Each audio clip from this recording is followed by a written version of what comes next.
Salam, hər vaxtınız xeyir, dəyərli tələbələr. Bugün sizlərlə birlikdə son 2 dərsimiz fizikadan ümumi orta məktəb üçün son 2-ci dərsimiz olan işıq kvantları dərsini keçəcəyik. İşıq kvantları özəlliklə dalğa optikasında işığın dalğa təbiətli olduğuna baxmışdıq. İndi isə işığın zərrəcik təbiətinə baxacağıq. Və ilk başlığımız olacaq Planck hipotezi.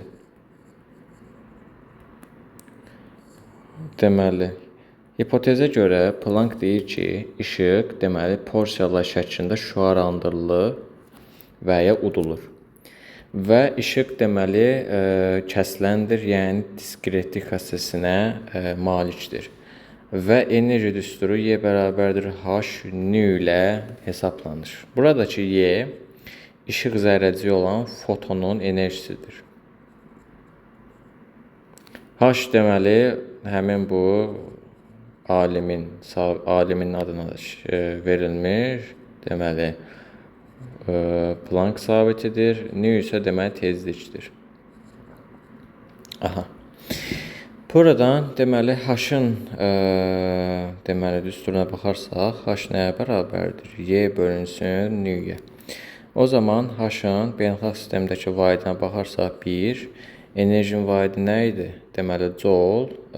Biz buradan əgər ki, fərqli bir hissəyə baxarsaq, buradan alınır ki, joule vurulsun saniyə alınacaq. Çünki nü nədir? Nü 1 bölünsün saniyə idi. O da yuxarı çıxacaq, joule vurulsun saniyə olacaq. Açılım bu şəkildə olmuş olacaq. İndi madəm ki, H bərabərdir, Y bərabərdir H nü-yə, o zaman mən bura nü-ün yerinə nə yaza bilərəm? S bölünsün lambda yaza bilərəmmi? Düzdür. Çünki S bərabərdir, lambda vursun nü düsturundan buradan ala bilərik. Və bu hissə üçün bu qrafiki ala bilərik ki, Y-nin nü-dən asılığı düz mütənasib asılıdır və həmçinin fotonun enerjisi lambdadan tərs mütənasib asılı olacaq. Və buradan məşhur o düsturumuz Y bərabərdir MC kvadratı. Burada kütlə enerji tənliyidir. Bu düsturun üzərində çox dayanmayacaq, amma kiçik bir tərif verim ki, kütlə çox kiçik olsa belə, yəni S, işıq sürəti qədər yayılmış M kütləli bir cismin enerjisi çox böyük olur. Yəni kütlə çox kiçik belə olsa, C zaten 3 vurulsun 10 üstü 8-dir. Bir də bunun üstünə o kvadratı və vurulsun çox kiçik bir şey. Yəni kütlə çox kiçik olsa belə, işıq sürətinin sabitinin o misli qədər güclü bir enerjiyə malikdir. O zaman P bərabərdir, vakuumdakı impulsa baxarsaq, MC-dir, düzdürmü? O zaman mən burada MC-nin yerinə Y bölünsün S yaza bilərəm. Buradan da alırıq ki, Y-nin yerinə H nü bölünsün S alaram. Çünki Y nə idi? MC-nin kvadratı, bundan bu gedər, qalar burada MC. O zaman mən bu ifadəni belə yazaram və buradan da yazaram ki, H bölünsün lambda ifadəsi alınır. Bunu HC bölünsün lambda kimi alarsak və buradan alınır ki, P bərabərdir H bölünsün lambda düsturunu almış olacaq. Burada deyirik ki, bu fotonun impulsudur. Fotonun impulsu. Və görürük ki, fotonun impulsu həmin bu lambdadan tərs mütənasib asılıdır və buradan da bu H nü bölünsün S-dən görürük ki, nü artarsa P də artır, yəni fotonun impulsu tezliklə düz, dalğa uzunluğu isə tərs mütənasibdir. Və foton bir şey də qeyd edeyim ki, ən kiçik işıq zərrəciyidir. Keçək ikinci başlığımıza, foto effekt. Ümumiyyətlə bu işıq kvantları mövzusu mənim çox xoşladığım bir mövzudur. Könül istər ki, uzun böyük bir video eləyim, amma bunu ən yaxşısı ali fizika üçün saxlayaq. Çünki zaten mövzu biraz çətindir. Amma deməli əlimizdən gəldiyi qədər ən asan variantda anladıq. Çətin tərəfini fərqli bir videoda ümid edirəm baxarıq. Fotoeffekt nədir? İşığın təsiri ilə metaldan elektron deməli çıxması hadisəsidir. Məsəl üçün bu metaldır. Metalın üstündə elektronlar var. Və xatırlayırsa müxtəlif mühitlərdə demişdik ki, məsəl üçün belə bir mühitə baxmışdıq ki, burada müəyyən bir gəlir. Müəyyən bir sabit, işıq fotondur bu, işıq və ya foton buradan gəlir. Burada ki, deməli, elektronları yığıb gedir. Burada isə deyirik ki, işıq, deməli, metalın üzərində düşür və buradan elektron çıxması baş verir. Yəni, elektron metal tərk edir. Və burada deyir ki, fotonun enerjisinin bir hissəsi elektronun çıxmasına, buna demişdik, xatırlayırsa müxtəlif mühitlərdə çıxış işi. Yerdə qalan hissəsi isə bu elektron çıxan zaman müəyyən bir M sürəti ilə hərəkət, M sürət deyirəm, V sürəti ilə hərəkət edir. Yəni, həmçinin elektronun müəyyən bir kütləsi də var. O zaman sürət də var, kütlə də var. Demək, kinetik enerji yaranır. Yəni, fotonun enerjisinin bir hissəsi deməli, elektronun çıxış işinə bərabərdir, bunun çıxış işinə. Və yerdə qalan hissəsi isə deməli, elektronun kinetik enerjisinə sərf olunur. O zaman buradan uyğunluq üçün Y foton, hətta belə yazaq, Y foton bərabərdir A çıxış üzərinə gəlinsin Y kinetik. Belə bir düstur alır. Və buradan demişdik ki, müxtəlif mühitlərdə çıxış işi heç nədən asılı deyil. Sadəcə materialın növündən asılıdır. Və fotoeffektin baş verməsi üçün fotonun enerjisi çıxış işindən deməli böyük olmalı, böyük bərabər olmalıdır həmişə. Bunu da ağlınızda saxlayın. Və demək ki, bu hissəni də bildikdən sonra gəlin burada müxtəlif demək kiçik açılımlar eləyək, maraqlı açılımlar eləyək. İndi Y foton bərabərdir A çıxış üzərinə gəlinsin Y kinetik yazdıq, düzdürmü? Y foton yerinə nə yazmışdıq? H nü yazmışdıq, düzdürmü? Burada çıxış işinin yerinə isə, çıxış işinin yerinə minimum tezlikdəki çıxış işi oldu. Yəni minimum tezlikdəki görülən iş olduğu üçün burada H nü minimum yazacağıq. Yəni minimum tezlikli görülən iş və kinetik enerjinin yerinə yazacağıq. MV kvadratı bölünsün 2 yazacağıq. Və ya burada nə yaza bilər? H nü bərabərdir. H nü minimum üzərinə gəlinsin P kvadratı bölünsün 2M də yaza bilərik. Və əgər ki, fotoeffekt üçün enerji, daha sonra fotoeffekt üçün Einstein tənliyindən bu hissədən baxarsaq, əgər ki, foton enerjisi A çıxışa bərabər olarsa, az öncə deməli A çıxışdan böyük bərabər alına baxdır. Əgər deməli çıxış işi foton enerjisinə bərabər olarsa, o zaman buradan nə yaza bilərik? Buradan Y foton enerjisi minimum qiyməti olur və H minimum bərabər olur A çıxış işinə. Artıq burada rollar dəyişdi. Demək, çıxış işi H-nü minimuma bərabər olur. Yəni, fotonun gördüyü işin minimum qiyməti, yəni enerjisinin minimum qiyməti və buradakı A çıxışın deməli, H-nü minimuma bərabər olmasını buradan isbatlamış olduq. Aha. Və burada bir halda var ki, nü böyük bərabərdir, nü minimum olduğu halda bu zaman fotoeffekt baş verir. Fotoeffekt deməli, fotoeffekt alınır.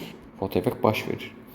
Və buradan deməli HC bölünsün lambda düsturundan HC nünün minimum qiyməti lambdanın o zaman maksimum qiymətə bərabər olacaq və bu nəyə bərabər olacaq? A çıxış işinə. O zaman buradan deyirik ki, dalğa uzunluğunu maksimum işi burada deyilir qırmızı sərhəd. Necə ki, hamının məsələn Lorentz-də deyilir, hamının hər şeyin bir qırmızı sərhədi var. Deməli, dalğa uzunluğunun da maksimum qiyməti onun qırmızı sərhədi adlanır. Və burada deyirik ki, nə nü minimum, nə də ki, lambda maksimum heç nədən asılı deyil. Yenə burada heç nə yazacağıq, heç nədən asılı deyil. Gəlin indi burada fərqli bir düstura baxaq. Deməli, az öncə nə yazmışdıq? Y foton, bunları yazıram ki, deməli, təkrar baxıb yadınızda qalsın, bərabərdir Y kinetikə. Mən bunu açaram, H-nü bərabərdir, H-nü minimum, üzərinə gəlinsin, nə yaza bilərəm? MV kvadratı kimi yazmıraq, Y kinetik kimi yazaq. Y kinetik kimi yazsam, buradan deməli, belə bir qrafik alaram ki, buraya yazaram Y kinetik, buraya yazaram nü. O zaman deməli buradakı çıxış işindən gəlir bu qrafik və buradan kinetik enerji müəyyən bir iş görür və burada A çıxış işi olur. Bu hissəyə də bir alfa deyəcəyik. Bu hissəyə A çıxış deyəcəyik. Bu qiymət isə nu minimum olacaq. O zaman bu hissə üçün biz nə yaza bilərik? Bu qiymət üçün yaza bilərik ki, bu aralıq üçün yazılır ki, nu çıxılsın nu minimum. O zaman Y kinetik nəyə bərabər olacaq? Y kinetik bərabərdir. Uçbucağın elə bir sahəsi kimi baxacaq. H vurulsun, nu çıxılsın, nu minimum. Oradan da H-ı tapsaq, Y kinetik bölünsün, nu çıxılsın, nu minimum ifadəsini almış olacaq. Və bu ifadə nəyə bərabərdir? Deməli, qarşıdakı katetin bitki kateta nisbəti, yəni tangens alfaya bərabər olmuş olacaq bu ifadə. Buradan da maraqlı bir düstur alıq. Və az öncəki kimi mən bunu açarsam, h-ni bərabərdir h-ni minimum, deməli üzərinə gəlsin, p kvadratı bölünsün 2m və ya mv kvadratı bölünsün 2 kimi yazarsaq, o zaman bu düstur üçün belə bir, deməli, eynilik alınır. Nə impulsdan, nə də v-dən, nu, maraqlı bir asıllıq yaranır. Belə bir qiymət alınır. Yəni, müəyyən bir qiymətdən ta ki, belə bir dəyişən bir qrafik alınır. O zaman, deməli, mən bu işləri, madəm ki, az öncə yazdıq ki, h-ni bərabərdir, h-c bölünsün lambda, düzdürmü? Yaxşı, mən bu ifadəni gətirib aşağıdan bunlarla əvəz eləsəm, o zaman h-c bölünsün lambda bərabərdir, h-c lambda maksimum üzərinə gəlinsin, deməli, y kinetik ifadəsini alırıq. Y kinetikin yerinə nə yaza bilərik? Deməli, p kvadratı bölünsün 2m yaza bilərik.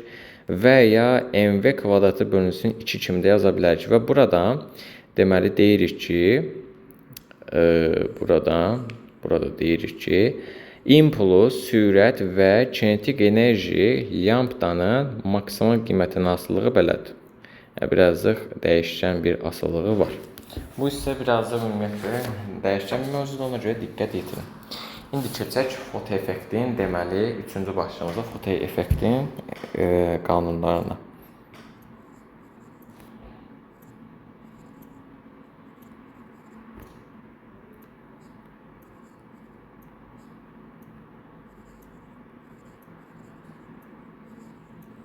Yarı Azərbaycanca, yarı ingiliscə də olsa yaza bildik.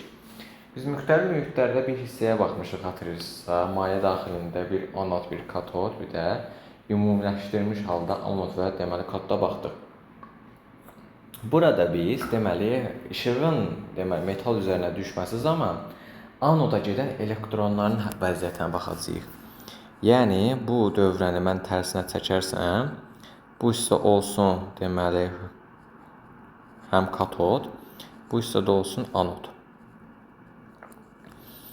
Burada ampermetrimizi qoşaq və burada gəlsin birləşsin. Bura mənfi, bura müsbətdir. İşıq şüaları buradan düşür və buradan deməli nə qopardır? Elektron qopardır.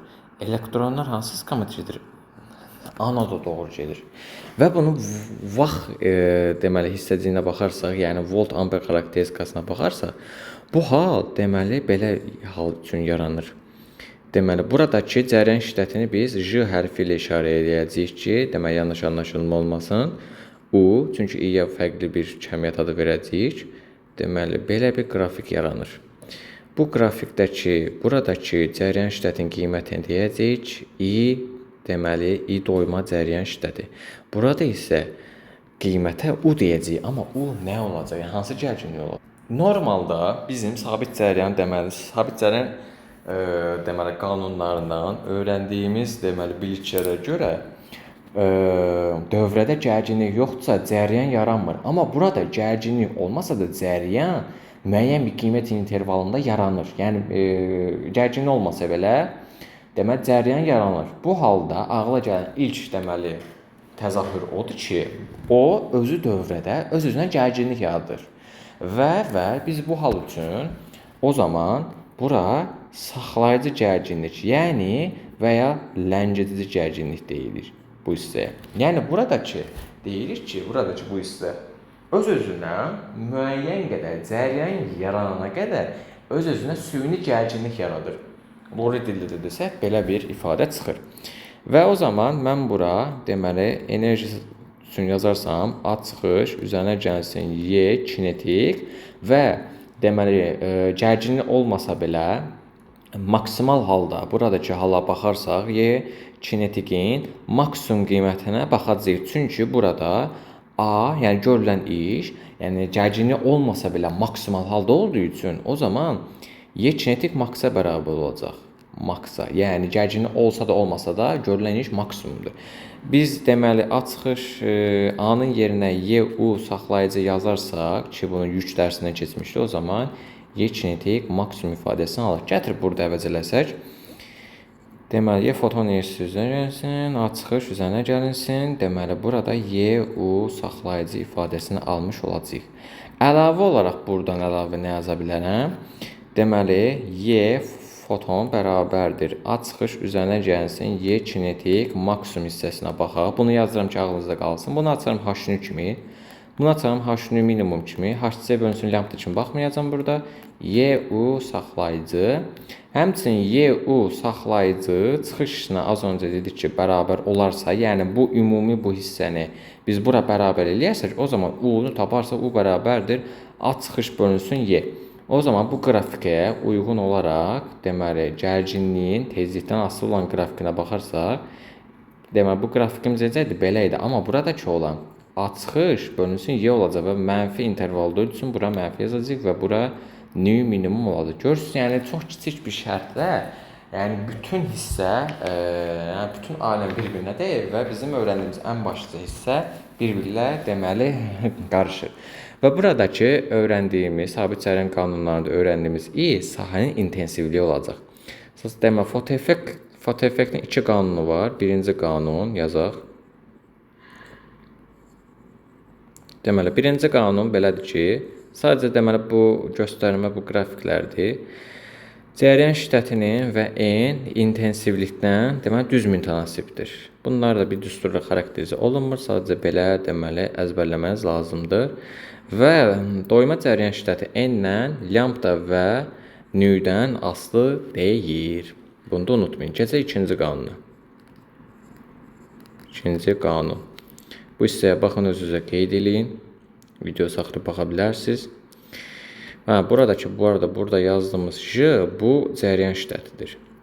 Sadəcə burada I intensivliyi olduğu üçün, yəni burada intensivliyi olduğu üçün mən ayırt etməsi üçün belə yazdım.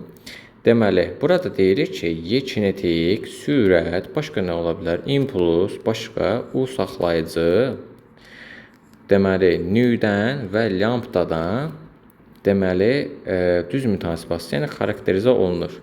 O zaman, deməli, belə Y kinetik, V, P və U saxlayıcı sahənin intensivliyindən, yəni metalın intensivlikdən asılı deyil halına baxacağıq.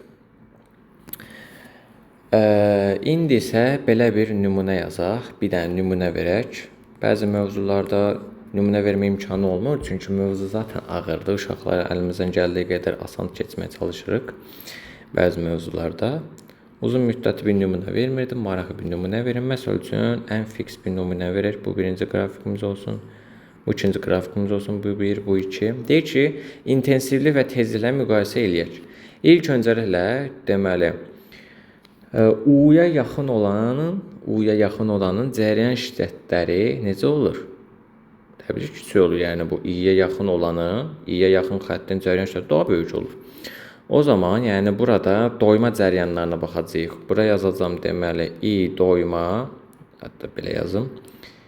I doyma 2, bu hissəyə yazacağım mən I deməli I doyma 1. O zaman I doyma 2 böyükdür, deməli, özüm uşaqlara I deyirəm, hamı üçün J deyirəm, gətir burada I yazıram.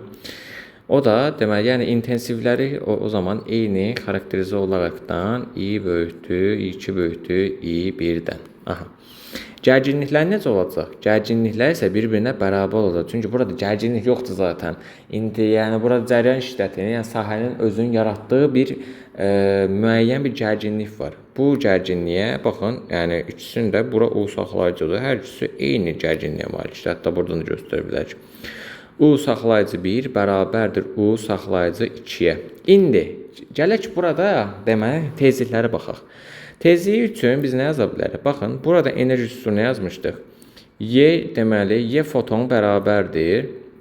Y foton bərabərdir. A çıxış üzərinə gəlsin Y kinetik, düzdürmü? Mən buradan o zaman bunun yerinə yaza bilərəm. H-nü bərabərdir. H-nü minimum üzərinə gəlinsin YU saxlayıcı yazaram. Düzdürmü?